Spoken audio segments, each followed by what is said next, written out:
Nous allons donc voir comment créer des tableaux croisés dynamiques pour justement arriver à faire ce tableau de bord.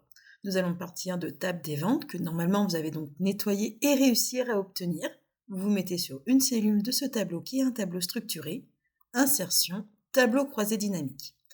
Pour le coup ici, je vais aller dans feuille de calcul existante, je vais aller sur TCD client, je vais me mettre dans une cellule, par exemple ici A3 et je vais cliquer sur OK. Ici, j'ai donc la zone de tableau croisé dynamique qui s'affiche et ici, mes champs concernés. Mon premier tableau croisé dynamique que je souhaite faire, eh bien, c'est au niveau des indicateurs. Donc, je souhaite avoir le chiffre d'affaires. Pour cela, je vais aller cocher prix total. Je veux le nombre de ventes. Je vais aller cocher ici le nombre de commandes. Alors, par défaut, le nombre de commandes, ça va me le mettre ici en étiquette de ligne. Je vais donc le placer ici dans la partie valeur pour qu'il me compte combien il y a de commandes. La quantité que je dois avoir ici et le panier moyen. Et donc le panier moyen, en fait, c'est le prix total que je vais mettre à nouveau dans la partie valeur. Ça, on m'en fait la somme. Mais je vais faire un clic droit à cet endroit, synthétiser les valeurs par et je vais prendre ici moyenne. Et là, j'ai donc le panier moyen qui est en fait le prix total divisé par le nombre de commandes. Au niveau de mon tableau, je vais aller dans l'onglet Création, Disposition du rapport affiché sous forme tabulaire. Voilà, je vais ici faire un clic droit, Format de nombre, mettre monétaire, nombre de commandes, clic droit, format de nombre et je vais mettre nombre séparateur des milliers sans décimale. Nombre de quantités, je fais la même chose. Alors je suis obligée de le faire un par un puisqu'en fait ce ne sont pas les mêmes données qui sont calculées. Et ici, format de nombre monétaire. Ça, c'est pour la lisibilité.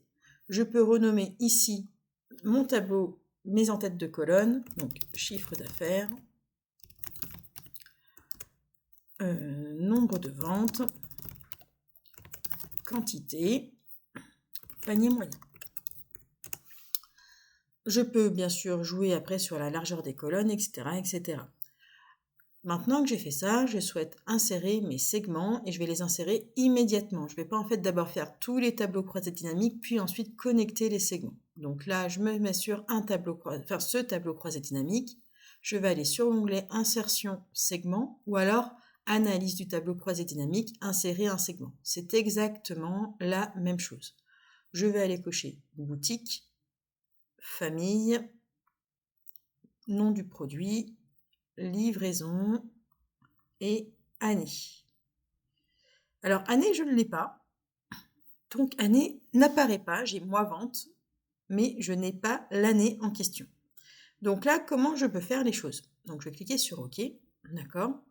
Je vais cliquer sur OK. Je me mets sur le tableau croisé dynamique et je vais aller cocher date vente. Là, ça va me rajouter en fait automatiquement des colonnes année, trimestre, mois, date et vente. Bien sûr, je ne les veux pas puisque je veux avoir simplement les indicateurs. Donc, je vais aller les décocher.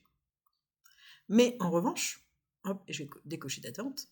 En revanche, ah mince, j'ai décoché prix total. Alors, attendez, hop, je reviens en arrière.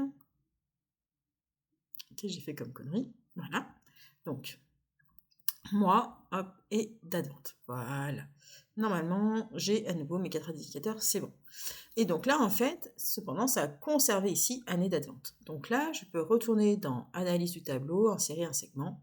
Et là, je vais pouvoir cocher année date vente et donc avoir le segment sur l'année. Au niveau du segment en question, il y aura des spécificités à faire, mais je le ferai dans un prochain tutoriel.